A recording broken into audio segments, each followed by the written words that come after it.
Hey, Holly. Hey, Dave. Hooty hoo to you. Hooty hoo to you, too. Or can you say it a little bit more like you remember hearing it on the radio? Hooty hoo. There you go. Hooty hoo. A pleasant hooty hoo to all our listeners out there. Why am I even saying hooty hoo? What? Why is this? It has to do with our guest this week, who is Mark Thompson, which our listeners will know from the Mark and Brian show. He has written a memoir. It's called Don't Bump the Record, Kid, My Adventures with Mark and Brian. Mark and Brian were a huge part of my life. We loved this morning show in LA. They were wacky and off the cuff and highly entertaining. And so now he kind of spills the beans, so to speak. They came to Los Angeles from Alabama. So it was 1987. They came to KLOS and they hit the ground running. They were huge. They were the #1 morning show. And man, Mark has stories to tell. Of course, because you're on a radio show, you get to talk to celebrities and interview them. And that gives you stories to write about, which he says a lot in the book. He always says, this will make a good story in a book whenever I write it, as he writes in his book. It's very meta. Mark is highly entertaining, and we're, of course, a radio guy, so we're thrilled to have him on the show. Some of these stories I'm going to just cut out. And so to get all the stories, Holly, how would one find that? You will find outtakes from our interview with Mark Thompson on our social media at WDDIM Podcast and on our YouTube channel at What Difference Does It Make Podcast. We have a new episode every Friday, so please subscribe, like, give those reviews. We love it all. But right now we have Mark Thompson in our virtual studio, so let's get right into it. This is Mark Thompson of Mark and Brian fame on the What Difference Does It Make podcast. Oh, look Good at morning. you. Good morning. I'm going to start by showing I don't know if you could see the photo, but this was 1991. Oh, wow. This was at the UA Theater in Woodland Hills. My friends and I had just gotten out of seeing LA Story. And we actually, after it, it was a feel-good movie and we felt great about it. And actually, as I left, I told my friends, I just said, love you guys, love you. and sure enough, then as we left the theater, there's you and my friend who somehow kept a portable camera on him at all times. Smart, captured that moment. So that was really nice. Well, very nice. I don't obviously remember that particular event. Why I think we not? might have hosted it. How dare you? I know. It's one of the #1 questions I enjoy as I move through to the latter part of my life and career. I'll run into listeners these days and they'll go, we met back in 1987. You were looking at televisions in the Target. And then my favorite question is, do you remember that? Yeah, I don't. I'm sure it happened and I'm sure I enjoyed it, but I don't remember that specific moment. Oh wow. So now you guys with this podcast, you relive and embrace the 80s and some of the 90s. Is that it? Whatever we like to embrace. We'll embrace anything. We call it What Difference Does It Make, basically, because if something catches our attention, like Mark Thompson has a book out, it's like, oh, yes, we want him on the show. I'm sure that might have been the same reason, for your show as well. When I saw that, I did 2 basic formats of music in my radio career. The first was top 40 until 87 when I moved to Los Angeles and I worked on a classic rock radio station. But in the 80s, primarily from the beginning of the 80s until 87, I was doing top 40. I was doing afternoons at Y102 FM in Montgomery, Alabama, and it was a hot top 40 radio station.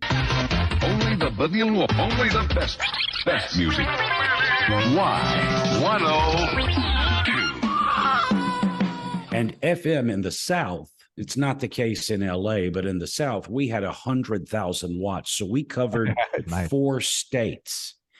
And at that time, when I got to Y102, it was 82 when I was there until 85. And Michael Jackson could not have been hotter. Hall & Oates, Elton John, Stevie Wonder to a degree. But then you got your fun Kaja Gugu. And it was a great time to be on the air because music sounded like pop music should sound. And I did enjoy going to work each day. When we arrived in LA, the big act in town as far as morning radio was Rick Dees. And at that time, Rick had been on the air for about 8 years. And the entertainment business is unlike many, but in the entertainment business, you know, you can be hot for a while, and then people's, just like anything, people have heard it and they're ready for something different. And, you know, Rick was the greatest setup punchline guy I ever heard as far as morning entertainment. He had the best writers, the best voice actors, the best. And then Mark and Brian, by no design of our own, we were completely different. We didn't do setup and punchline. We did a scenario that was funny, and it didn't have jokes. But yet it was entertaining, and people were really attracted to that because it was something they had never heard, including us. We were just doing what we thought might be fun. It wasn't a big scheme. It was just different by virtue of it came out of us for the first time. So I remember you guys doing miniature theater, and Oh, sure. you would crack up during the whole thing, and you know that was part of the fun. You mentioned you hated your laugh, but I loved the whole. You stretched out this what should have been a 15-second joke into a 15-minute bit, and that was part of the joy of Mark and Brian. So, as long as we have permission from the ABC grunts, we're okay with it. We're going to go ahead and run it by you here and now. I got news for you, pal. Yeah. We're ABC grunts. Okay? Gotta be what we are. We gotta be us. We got to be us. Yeah. We're paid for this. Yeah, shut up. Good morning, ladies and gentlemen, and welcome to Miniature Theater. I'm glad you could make it today. Libby, come over here. This is sort of a Walter Cronkite Brington. A Brington of Walter Cronkite. Ladies and gentlemen, like to thank you for making it today. Livy, did you hear this? Yes. All right. You did hear it? Yes. Did you understand it? Did you? Yes. She hated it, I guess is what she's saying. All right, Libby, Yeah. stand here. We'll see if we can entertain you this time. Stand right there. Here we go. Okay. Today's speech is entitled... What was it? Shortcomings. Today's speech is entitled Shortcomings. We open as a husband having domestic problems goes to his home and has a terrible argument with his wife. He has a plan. He knows what he must do. Let's pick it up here, shall we? Sit back, relax, and enjoy. What was it again? Shortcomings. Shortcomings. There'd be shortcomings. I can tell you where that came from. My first morning show was at WSGA in Savannah, Georgia. Beautiful town, shitty radio station. In fact, this was the very beginning of the 80s. WSGA was an AM, and music-based AM stations were dying or dead at that point. And this was my first morning show, and it was where I wanted to be. I wanted to be doing mornings, but I had to get used to taking a nap. And I had never, I mean, as an infant, I napped, but as an adult, it felt strange, odd, and weird to climb in bed at 2 p.m. to go to sleep. And I just couldn't get sleepy because it wasn't a part of my chemistry. And the local PBS station would play Masterpiece Theater on television, which was a 3-hour, drawn out thing of theater, and it took forever. And so I thought they could put this in 2 minutes. They just cut out all that crap and got right down to it. They could do that. And so the concept of miniature theater was born, where we would take the piece and just shorten it and give it to you in 2 minutes or 3, which turned into 15. It was a lot of fun because we played the classical music, and Brian had a wonderful voice for it. And you're right, we would take a joke and then present it in a theatrical way with our noses stuck up in the air. It's the opposite of you grew up with Top 40 radio, which is basically don't bore us, get to the chorus. We want these 3-minute songs, bang, bang, bang. We want to play all these hits. Like, I'm sure, you love Michael Jackson. I'm sure you played him every 40 minutes. No shorter or no longer. We need to play Michael constantly. When Thriller came out, it was 3 to 4 songs an hour of his. It seemed you couldn't lose by playing Michael Jackson. It's true. But it was also, as a radio personality, it was one of the battles that I fought early on, in that the clock, the format, those of you that don't know what that is, it's literally on a piece of paper, the face of a clock drawn out. And it showed you at 5 minutes after the hour, you play an A song, follow that up with a recurrent, follow that up with a C, back to an A. And that was the format. And I had to fight management of the radio station to, I don't want to play 12 songs an hour. I want to play 8 and try to be funny, try to be a personality, take calls. And I need more time than 30 seconds to speak. And it was a battle at the beginning. But once they started to see the ratings climb, they were a lot more amenable to me not playing that many songs. They encouraged well, go ahead, do your fun thing. They seem to be liking it. And the other thing that really I never understood, and it still happens, not only radio, television, in any form of entertainment. At one point, I had some heat as a jock. And so I would get hired at this new job and I would go. And yet they hired me because of what I was doing. But then I would get there and they didn't want me to do it anymore. And so that was when the idea of having a contract and having lawyers, so it would be completely spelled out. This is what I do. If you don't want that, then don't sign it and don't hire me. Did you ever have a consultant try and rework what you were doing? Yeah, later, for Mark and Brian, when we hit the air in 87, well, it started in Birmingham in 85. We were number one very, very quickly. And when you're number one, you don't take meetings. You don't talk to anybody who can tell you how to do it. What are you going to tell me? I'm number one. There's nowhere to go but down. It's when we went down, when we were no longer number one, that you take those meetings with people that supposedly are going to help fix the problem. And it goes back to what I said to you guys at the top of this. There wasn't a problem. We were still doing the very same thing that we had done from day one. It was simply that people had heard it and they were ready for something different, something else, something new. Were you looking to, I don't know if evolve is the right word, but just kind of, okay, we've talked about these topics. What else is you mentioned like you had a 40-year-old man with a family as your ideal listener. That's kind of, radio programming 101, like who is listening? So did you kind of ask that question as you moved along? Like, who is this guy and what is he into now? We're older. This 40-year-old man is still 40. Now, is that something? I get your question. I as an individual, and therefore my participation in the radio show changed as I changed, because I was always very big on sharing stories from my life, especially, and you brought my imaginary guy up, and I'll explain that. The audience that classic rock goes after is the demographic is men 25 to 54. So I went right in the middle. My guy's 40. He's probably married and he's got a couple of kids. More than likely, he works a blue collar job. He's a roofer. He lays bricks. He drives trucks, whatever it may be. But the one thing that he and I have in common is that we're both idiots and we're afraid of our wife.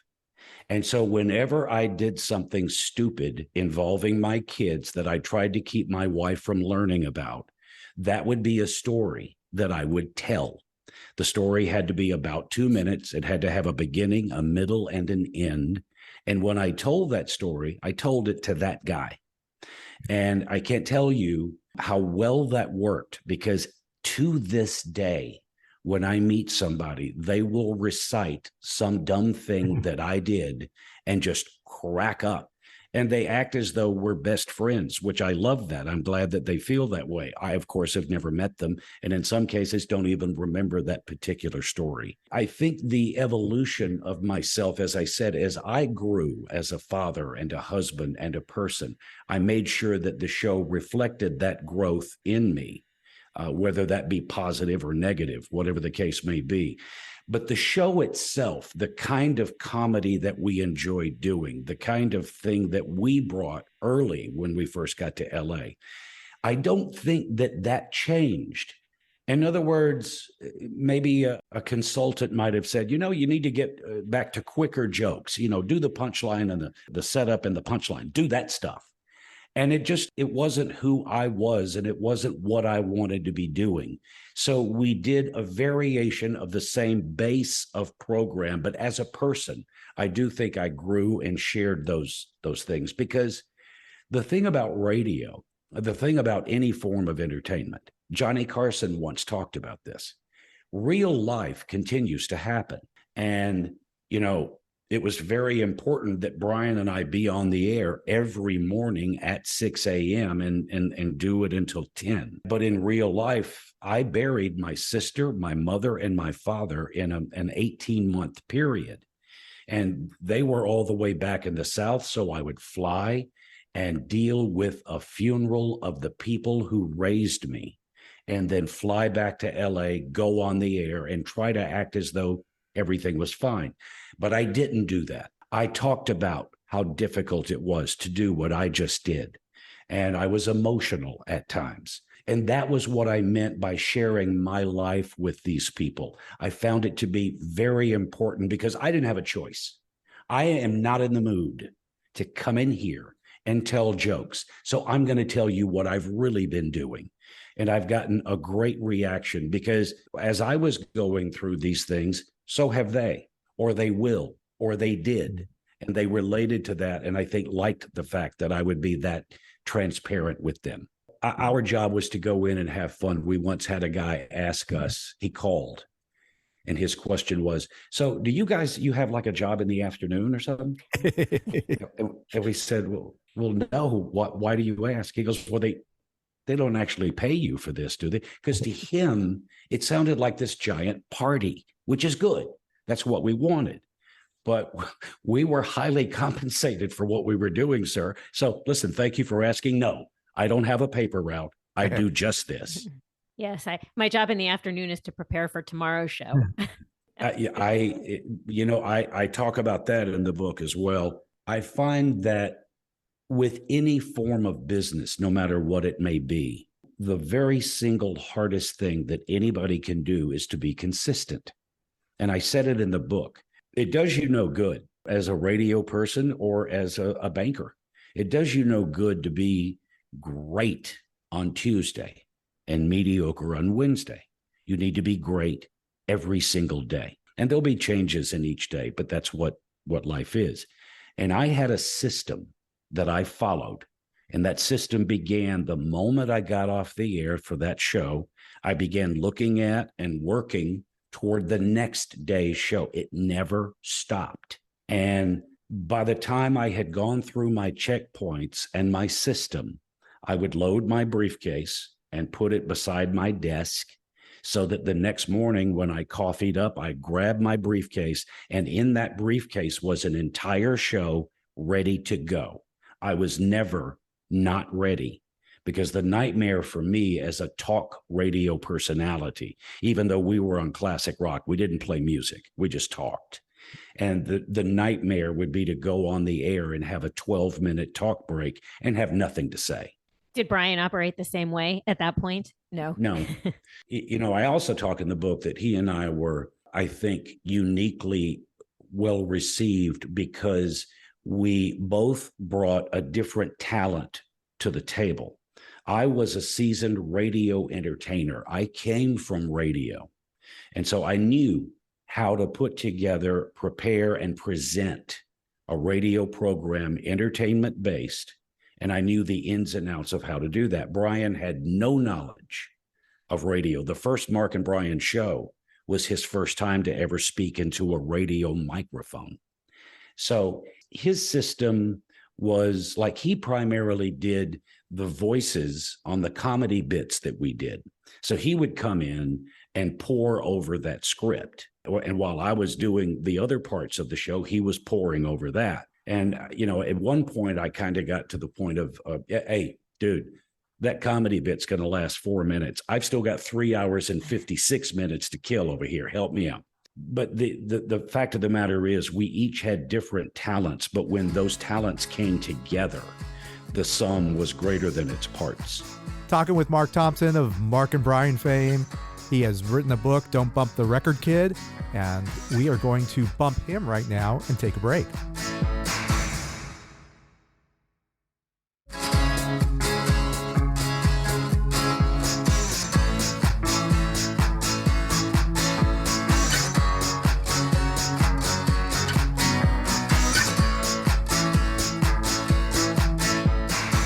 We're back on the What Difference Does It Make podcast and our guest, Mark Thompson. It seems like you did a lot of behind the scenes work, and then Brian kind of was like the homecoming queen. He he arrives, he's the funny one. Yeah, he was the way that I kind of equated it, because I felt this way. I was the quarterback of the thing, and Brian was the superstar receiver. And I can tell you, because he came from improvisational comedy, basically their entire focus is getting up on stage and making stuff up as they go. And Brian's superpower was taking an inanimate object, like one of the stories that I told this past weekend. We had a general manager in the building with us, the GM from the other radio station in the building, and he had a toupee. And we were having fun talking about the fact, because it was one of the worst toupees I've ever seen. And we started talking about it. And at one point during the morning, I looked over at the console, and Brian had the phone receiver and he was waving it. He wanted me to take a call. And so I took it and I said, "Who's this?" And Brian said, "This is George's toupee." And he then, with no script, he made it up as he went. I had a 45-minute conversation with a man's hairpiece. And Brian did these things so well.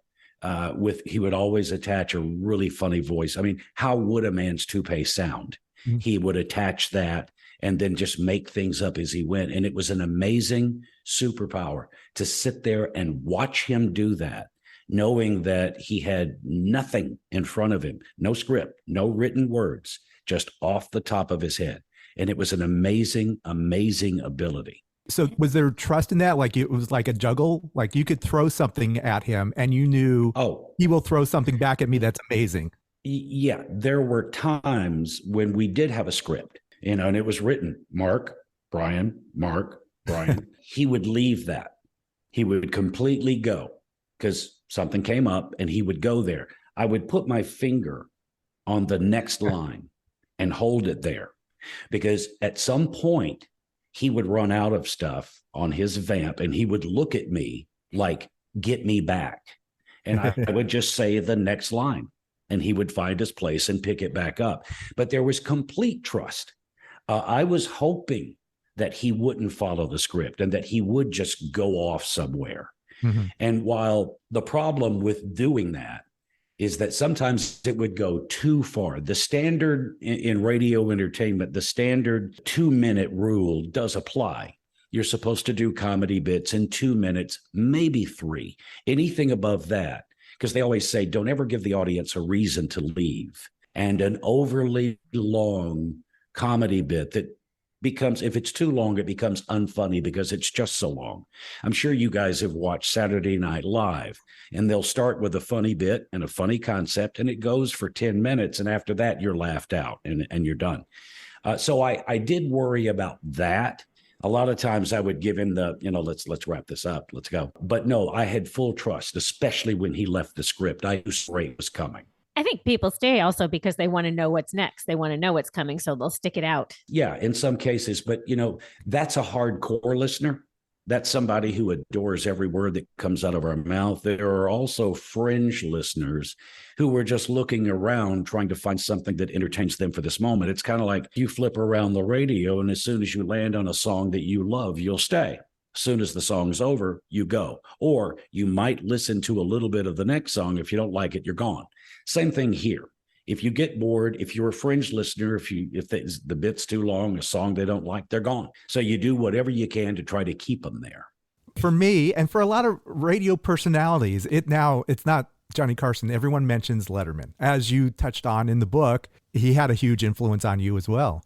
It was beyond huge. I said in the book, I was in Montgomery at that time working that top 40 job, number one. And every night I would wrap up by smoking pot and watching Tom Snyder's interview show. And I loved it. I loved Tom. I thought it was good. And one night, Tom wasn't on. They had some variety show, and I'm pissed. And the host came out and said, this being our first show, we did some research to find out what people really want to see on television. And we found out that overwhelmingly, America wants to see two pieces of metal being welded together. And throughout the rest of the show, the entire show, there was a welder behind David welding metal together. And it was the dumbest thing I'd ever looked, and I couldn't stop watching it.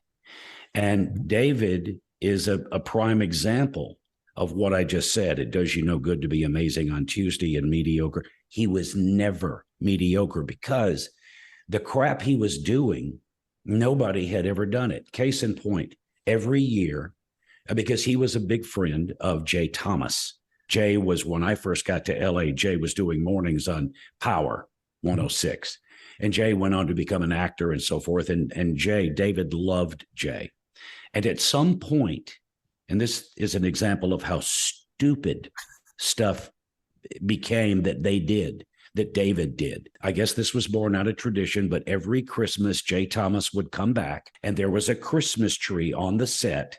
And on top of the tree was a giant uncooked meatball. It was sitting on top of the tree. And Jay and Dave would take turns throwing an NFL football, trying to be the one to knock the meatball off. Now, it doesn't have a point of any kind. It is absolutely ridiculous. And I couldn't stop watching it. David Letterman hit me at a point in my career where I was trying to be entertaining for 4 hours. But I was doing standard traditional type of radio entertainment. And David showed me that there is a place for things that are completely ridiculous, dumb, and have no point. But as long as you think it's funny, then the audience will pick that vibe up. And I started following that. And he taught me that. David still, to this day, he's an icon in my world. And I'm not the only one. Everybody, it was must watch television. And I do think that when Dave moved to the 11:30 on CBS, it was still a good show, but it wasn't that. It was just ridiculous, 12:30 at night, mostly college kids watching, and it changed me as a radio entertainer. And doing something idiotic, you got to meet David Letterman. Can you tell that story, please? Yeah, this is interesting in many ways. I did a very David Letterman thing because of my fandom for the man. I was calling this NBC guy, trying to get an interview with David. And the mistake that I made, or the brilliance of what I did, I would call this NBC guy on the air, live, not taped, live. And the audience listened to him tell me no 15 to 20 times when I would request this interview. So like anybody would do, I was frustrated and I decided to do what most anybody would. I was going to package myself in a box and ship myself to him. So I got a giant cardboard box and I cut a hole out on the top and 2 holes on the side for my arms. I put a giant mailing label, David Letterman, 30 Rock, NBC, New York. And media covered the whole thing. Every local station was there to watch this dumb thing I was doing. And I got on the airplane, flew to New York, got out of the cab and looked up at 30 Rock. And it hit me what I had done. I have mailed myself to David Letterman to get the interview, and I don't have an interview scheduled. I walked into the lobby. The box was gone by this point. Joke was over. Let's get the interview. And I called the guy and I told him what I had done. And his response was the typical moments of silence until he said, "Oh my God. Okay, stay right there. I'm coming down."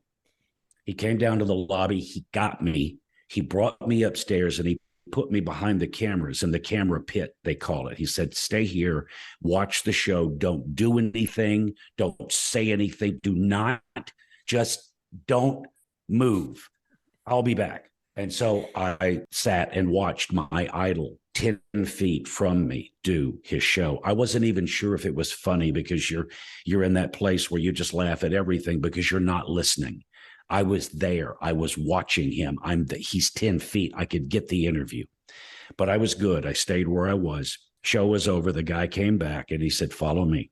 And I had my little cassette recorder with my microphone, and he took me through 2 double doors into this very small hallway, and he pushed me up against the wall, and he said, okay, listen, in about 5 minutes, those double doors are going to open. An NBC page is going to bring David through there. This is the only hallway that he can get back to his office. You are not allowed to approach him, but if he comes over to you, bets off, do your thing. So I got over by the wall, the doors opened. I immediately pushed record. My hand was shaking. My mouth was bone dry. And there comes Dave, and he's walking down the hallway, and he looked over and saw me, and he started walking toward me.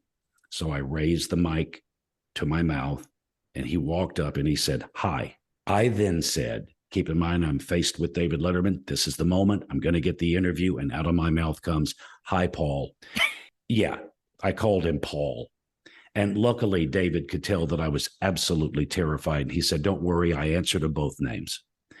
And he went on to realize how nervous I was. He didn't know who I was or why I was there, but he threw some jokes out, because he said, what's your name, sir? And I said, Mark Thompson. I work for Y102 in Montgomery, Alabama.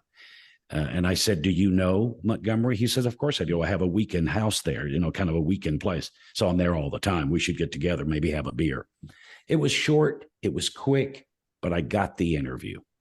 And when it was over, I called the radio station. They were waiting for my call. And I told them that I got it and I would play it the next day at 5 p.m. And when I left Montgomery for this stunt, I was an up and coming radio personality. When I landed, there were listeners there. The media was there covering it. And when I landed, I was no longer just a radio personality. I was a local celebrity. This worked, and I say it in the book with the caveat, yes, I didn't accept no, but this was a gimmick. And I left Montgomery with no interview. This could have so easily failed. And if I had come back with no interview, I would have been the joke. So yeah, that one's one that sticks in my mind. And it was huge for me that I refused the word no, but I never thought past, what if I don't get it? What if I don't get the interview? Which chances were strong I wasn't going to. And I said it in the book. I wish I could remember the gentleman's name at NBC that put me in that hallway and made that happen, because I would like to thank him for preventing me from looking like an idiot that I so closely came to. Maybe through social media, when the book is widely read, somebody's going to know this guy who was working there at that time, and he'll reach out to you. I would love to know his name. He was older at that time, and the poor man was simply doing his job. I think David must have said, I don't do interviews. Leave me alone. I'm working too hard on this show. No interviews.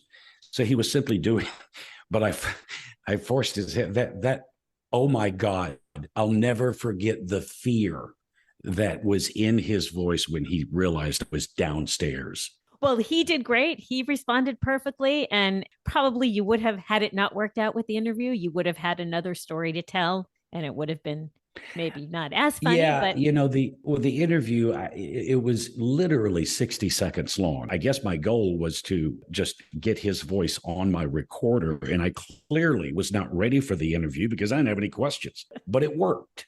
It worked. And that is a big moment in my career, but it could have so easily gone badly. You told a lot of stories, some of your favorite personalities, some of your favorite celebrities, actors. You were on the air for so many years.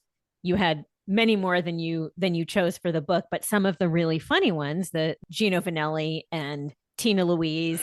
Please tell one of them. You choose, because those, I was in stitches. I can't possibly tell the Gino. That thing is just vile. But I will tell you another one. And if you want to hear that, the only reason I hold out from the Gino story is not that I'm embarrassed, because I'm not. I crapped in my pants while having dinner with Gino. Who doesn't? But it's so long to really get the point out. But let me tell this one, because this one really stood out to me. We were about to have Lionel Richie on the show. And I'm a big fan. Who wasn't? I mean, he had some of the greatest ballads ever written and performed, this man. And I had a story that I wanted to tell him because I thought he might respond to it. When I was a kid, my parents would pile my sister and myself into the car, and we would take this 6-hour drive down to my aunt's farm, my mother's sister. And it was a working farm. It was wonderful and great to be down there. I'd never seen anything quite like that. To watch a cow eat I could watch it, I'm not kidding, for hours. There's something about it. But what I would do is my mother would give me a couple of dollars and I would walk the mile up the country road to the Torch Cafe. And it was this little gas station, mostly for truckers, because this was the main road that left Alabama and took you into Florida. So the truckers rode on this road all the time. So they would stop into the Torch to get gas, get some repairs done, and get a bite to eat. They had a small diner there. And I would go up there and I would sit in the only corner booth they had, and I would eat a cheeseburger, fries, and a Coke and watch the truckers drive by. And Lionel was there on the show. He did 2 hours. I can't explain to you how amazing it is to watch a musical artist that is at the top of their game 3 feet away from you performing these great songs. And I told him that story off the air. It was off the air. I hated that. I wish it had been on. I told him that story because he's from Tuskegee. That's why I told it. And the Torch is in Tuskegee. And he looked at me and he said, "Are you messing with me?" I said, "No. I mean, you're from Tuskegee. I thought you might know the Torch."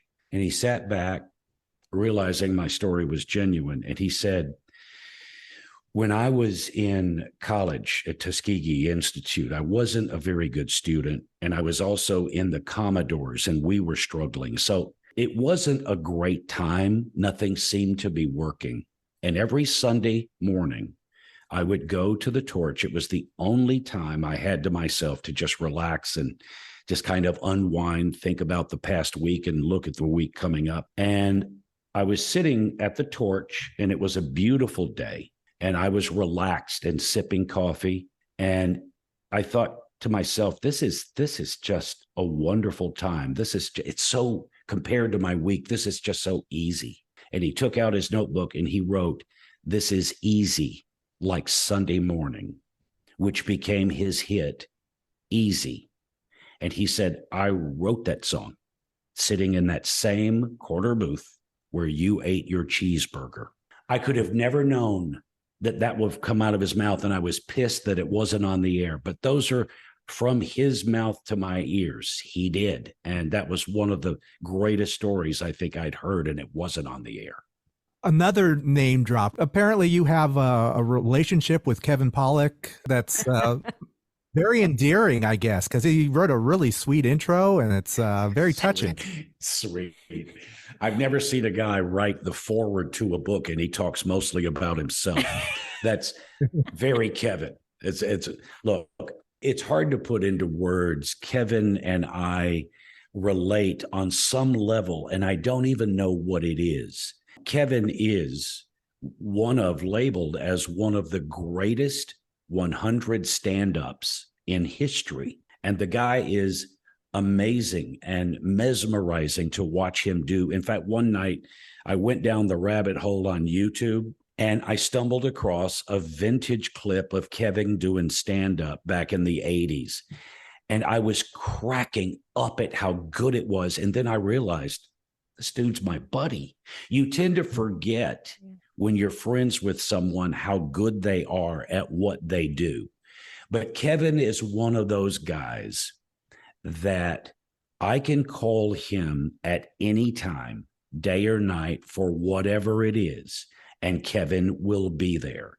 He'll bitch about it, but he shows up. He's a dear friend. And I've also done this with him before, and maybe comedians do this, but I would call him and I would be in the middle of building something, like a little thing I wanted to do, whether it was on the radio or a live thing. And I would call him and I would run it by him. And he would say, okay, I like the beginning and the end. The middle is crap. Let's work on that. He would spend 5 minutes, give me 3 or 4 punches. I would finish it up, done. And that's really who he is. Kevin loves the art of laughter. And I have picked his brain on many. But my grandest times with him are just sitting around chatting about life and things and whatever. And for the record, and if he ever denies this, he's lying. Kevin and I have known each other for 30 years, and we have gone to dinner maybe 100 times. Kevin has never once paid, and he doesn't even do that fake reach for his wallet like he's going to pay. We both know he will not pay, period. Well, you have an understanding. That's good. Yeah.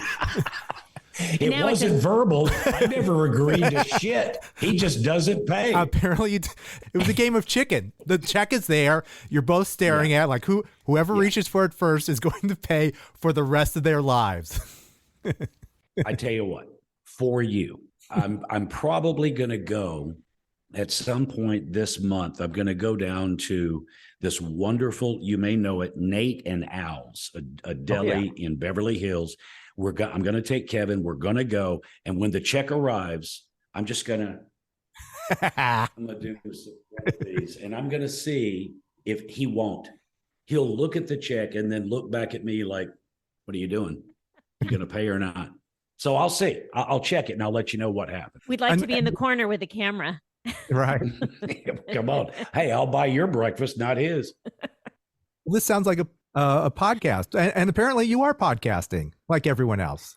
I left Mark and Brian in 2012. My wife and I started doing a podcast. We've always had a rather fun banter about ourselves. And I thought that might be entertaining on the show. And, we don't do it for profit. I did not involve myself in commercials for podcasts because it didn't make it. It pissed me off, actually, because they step in and they go, you do commercials on your show. We'll provide the commercials and you do them and we'll take 50%. And I was like, no, you won't. I've never heard of that. That's ridiculous. So I just don't make any money. I do it because I love talking into a mic and chatting with people like you and having a good time. So it's just for fun. We started out doing it 5 days a week.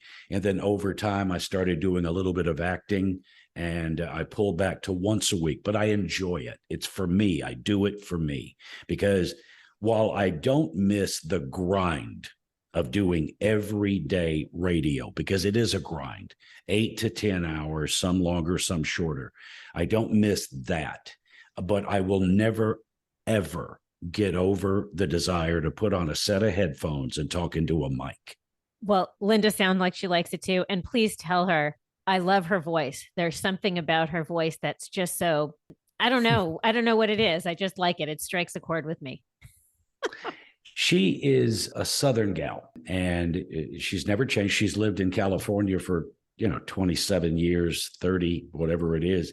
She's never changed. She is exactly who she is. And I did want to capture that because we are rude with each other.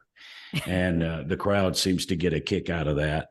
And she's grown quite a bit. She was at the beginning, she was terrified to do it. In fact, one night I went up and she was crying. And this was before the podcast and she was in hysterics. I said, what's wrong? And she said, people on Twitter are really being mean to me. I'm not Brian. I'm not this. I'm not that. And I said, okay, look, first of all, I don't know why you're on Twitter. They're the rudest, meanest people, social media. They do and say things just to get a rise out of you. That's what they want. They want you to respond. I said, let me tell you something. I didn't ask you to do this podcast because you're a great radio person. I didn't ask you to do this because you're hysterical. I asked you to do it because you're my wife and nobody can talk to me the way you do. Do that. That's what I want. And that seemed to calm her. And she's done great. I mean, she has her little things that she does each week when we do the podcast, and she did it for me. That's the most endearing thing. I was leaving and I still wanted to talk into a mic, but I'm like you guys, I got to have somebody to talk to. And she did it for me. And so I immediately just calmed her down, saying, nobody's asking you to be those people. I'm asking you to be you. You do that and you'll be fine. The only time I get pissed at her in the middle of a show is when she's got her face glued to that chat room we have, and she's looking to see what people say, and she's not even listening to me. But yeah, we do it because we enjoy it. We have a good time with it. At KLOS, you had the Mark and Brian giveaway. You got on the air. They got like some crappy gift. What were some of your favorites? For some reason, I remember they were crappy and they made me laugh, but I can't remember one of them. Oh, I remember quite a few of them. Yeah, we would do things like the Mark and Brian shoehorn, which was a cheap piece of plastic that helped you get your shoe on. We would give the Mark and Brian beanie weenies. We quite literally went to the grocery store, bought cans of beanie weenies, and popped a Mark and Brian label. That's how shitty they were. But out of all of them, the one that was the absolute must-have for listeners was the Mark and Brian Christmas snow globe. It was these two little shitty characters. It was Mark and Brian inside a Christmassy scene, and you shake it up and the snow goes everywhere. People would sell their kids to get one of those. And our idea came from David Letterman. Do either of you remember at the very beginning of David what he would give people who came on his show? No. Not coming to you? No. He would give them the David Letterman late night sponge. It was this little bitty block. It was about this big. And if you soak it in water, it becomes this giant sponge. I thought that was so stupid and so ridiculous. That's why we did that. And for those that bought the hardcover of my book, we only made 5,000 because that's all the paper we could get, that thicker stock paper. We made 5,000. They sold out, and each of the hardcovers came with the bookmark / ruler. And it's very Mark and Brian. So, because I did research, you may not believe this, absolutely true, 100%. Whenever the majority of people are reading a book, they get the urge to stop reading and measure something 6 inches or less. And so I put that ruler on the back of that, and it's the holiday edition too. But what made it work is that I said, and I meant it, the only way to get the bookmark / ruler is with the hardcover. And I kept my word. I've got so many people offering crazy amounts. I said, no, I told you, if you want the bookmark, you got to buy the shitty book.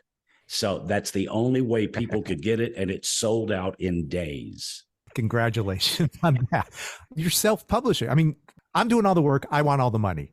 Yeah, right? I appreciate that, Dave, because I was shocked. When I was writing the book, my plan was to submit to publishers and hopefully get somebody to say, we would like to publish your book. That was the plan. And then I read on the internet something that absolutely shocked me. The average deal that an author gets, like you guys, if you wrote a book and you were lucky enough to get the call, you as the writer get 7%. The publisher takes 93%. I'm not going to give anybody 93% of anything ever. I would rather not do it. I mean, I've never heard anything so just blatantly robbery. And so at that point, we self-published. And it has been a wondrous learning joy for me. Those of you that are interested, the hardcovers are gone. We sold them all. We do have the soft cover, or as my redneck wife keeps saying, the paperback. We have the ebook for sale, and then the audiobook is what a lot of people are after. I narrated it. We scored it with music in places. When I'm telling a story, like Donny Osmond was our very first in-studio guest, and we had an earthquake. And Donny, to calm all the girls, he sang on this keyboard, "Go Away, Little Girl," we drop that clip into the book. We do that several times. So you simply go to myadventureswithmarkandbrian.com, make your order. 100% of the proceeds from this book goes to the rescue and welfare of animals in Southern California. Beautiful. Wow. Having read the book, I still want to hear you narrate it because the stories, I can hear you in my head I heard you as I was reading the book, but I definitely had to listen. Well, I will tell you, Holly, the one area when the producer and the engineer I finished it and they both said to me, my God, as you were recording that story, I could hear you go there. You actually were there. You went there. And so, Holly, you read the book. It's the story of when I gave Brian the birthday gift of being Bozo the Clown for a day. That is the single most entertaining thing I've ever witnessed. And apparently I went there as I recorded that part of that book. I relived it. I envisioned it. It was a part of me in that moment. So that story is there. And the music director scored it with the funniest music you've ever heard. It's all a part of the audiobook. The audiobook we're very, very proud of. We've taken all of your time. Can I end it with a hootie hoo? Where did hootie hoo come from again? Please tell everyone. Hootie hoo, I am the biggest fan of the old Andy Griffith show.